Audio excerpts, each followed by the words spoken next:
Bismillahirrahmanirrahim. Assalamualaikum warahmatullahi wabarakatuh. Apa khabar murid-murid? Semoga hari ini lebih baik dari semalam, insya-Allah. Alhamdulillah, hari ini kita akan masuk bidang hadis tajuk yang muda dikasihi, yang tua dihormati. Jom kita dengar hadis Nabi ini. Rasulullah sallallahu alaihi wasallam amat menyukai orang yang menghormati orang tua. Baginda bersabda, An bin Abbas qala Rasulullah sallallahu alaihi wasallam, laisa minna man lam yarham saghirana wa yuwakkir kabirana. Maksudnya, daripada Ibnu Abbas berkata, Rasulullah sallallahu alaihi wasallam bersabda, bukan daripada golongan kami orang yang tidak mengasihi orang yang lebih muda dan tidak memuliakan orang yang lebih tua. Riwayat Abu Daud dan Tirmizi. Apakah pengertian dan kepentingan hadis ini? Hadis ialah semua perkara yang disandarkan kepada Nabi Muhammad sallallahu alaihi wasallam, sama ada dari segi perkataan, perbuatan, pengakuan atau sifat baginda. Hadis amat penting kerana hadis ialah sumber hukum yang kedua selepas Al-Quran. Hadis berfungsi untuk menjelaskan hukum secara terperinci. Contohnya, hukum berkaitan solat. Al-Quran hanya menjelaskan kewajipan solat sahaja, manakala hadis sebagai sumber perundangan Islam kedua menjelaskan hukum solat secara terperinci, seperti bilangan rakaat solat, bacaan dalam solat, perkara yang membatalkan solat dan sebagainya. Semua diterangkan dalam hadis. Mari kita lihat adab mengasihi orang muda dan adab menghormati orang tua. Kotak yang berwarna pink merupakan cara adab mengasihi orang muda yang perlu orang tua amalkan. Dan kotak yang berwarna kuning merupakan cara adab menghormati orang tua yang perlu diamalkan orang muda. Yang pertama, berbicara dengan nada yang mesra. Ya, murid-murid, orang yang lebih tua perlulah berbicara dengan nada yang mesra kepada orang yang lebih muda. Yang kedua, mewujudkan hubungan baik dengan orang yang muda. Seterusnya, orang lebih muda memanggil orang yang lebih tua dengan panggilan terhormat.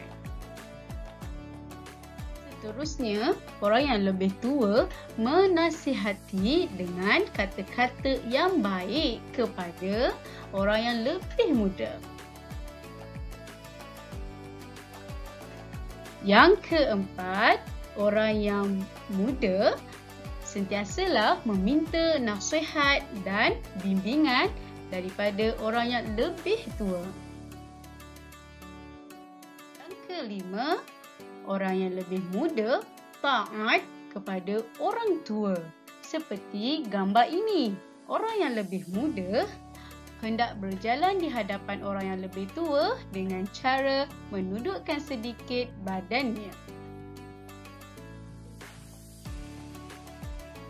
Yang keenam, orang yang lebih muda memberi salam kepada orang yang lebih tua dan orang yang lebih tua menyambut salamnya. Yang ketujuh, sopan santun dalam berbicara.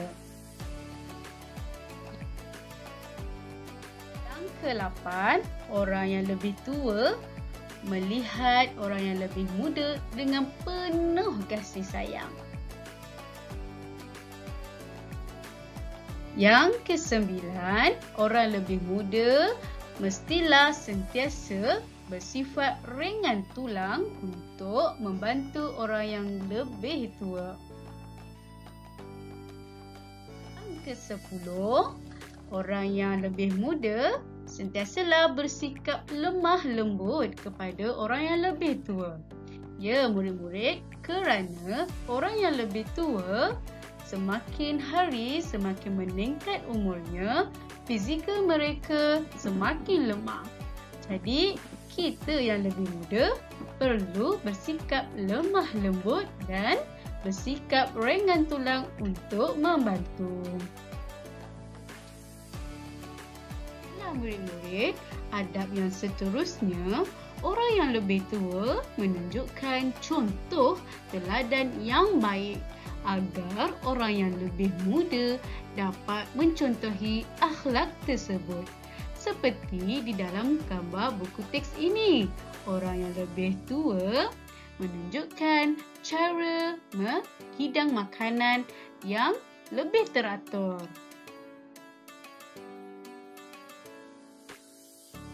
Dan yang terakhir, adab orang lebih muda kepada orang tua iaitu dahulukan orang tua dalam semua hal. Antaranya contoh seperti gambar ini. Orang lebih muda menghidangkan dahulu makanan kepada orang yang lebih tua.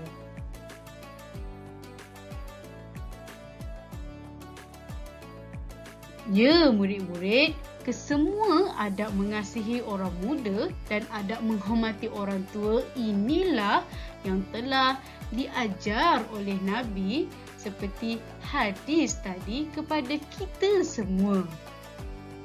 Ustazah mengajak semua untuk mengamalkan adab-adab ini dalam kehidupan murid-murid sekalian.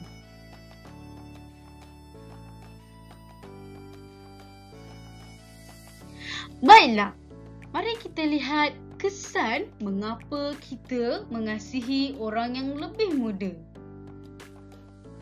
Yang pertama, kesannya ialah kita disayangi dan dihormati. Yang kedua, keluarga hidup bahagia. Kesan yang ketiga, mengasihi orang yang lebih muda, orang muda lebih sopan santun. Kesan yang keempat, masyarakat hidup aman damai. Dan yang kelima, wujud kerjasama dalam semua urusan. Seterusnya, kesan menghormati orang yang lebih tua. Yang pertama, wujud kasih sayang antara yang muda dan yang tua. Kehidupan lebih diberkati oleh Allah Subhanahu wa Ta'ala. Seterusnya, memperolehi ketenangan jiwa. Yang keempat, dikasihi Allah Subhanahu wa Ta'ala dan Rasulullah sallallahu alaihi wasallam kerana kita mengikuti sunnah Nabi seperti hadis tadi. Dan yang kelima, kehidupan masyarakat lebih harmoni.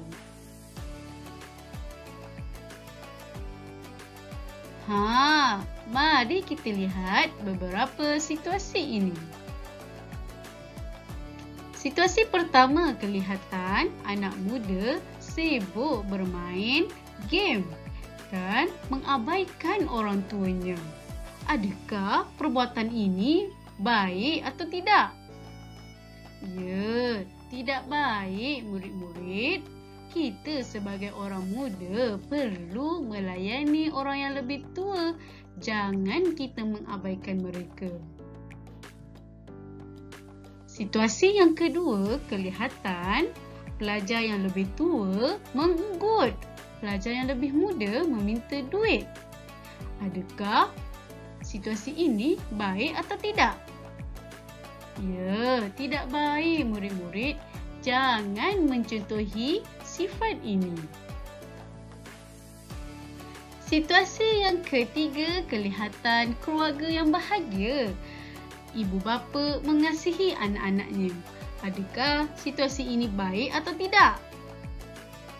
Ya, baik. Inilah situasi yang perlu kita semua contohi. Mengasihi orang yang lebih tua dan kasihi orang yang lebih muda. Kesimpulannya, marilah kita mengamalkan sifat yang telah Nabi Muhammad SAW ajarkan, iaitu mengasihi yang muda dan menghormati yang tua dalam kehidupan harian kita, termasuklah keluarga kita sendiri.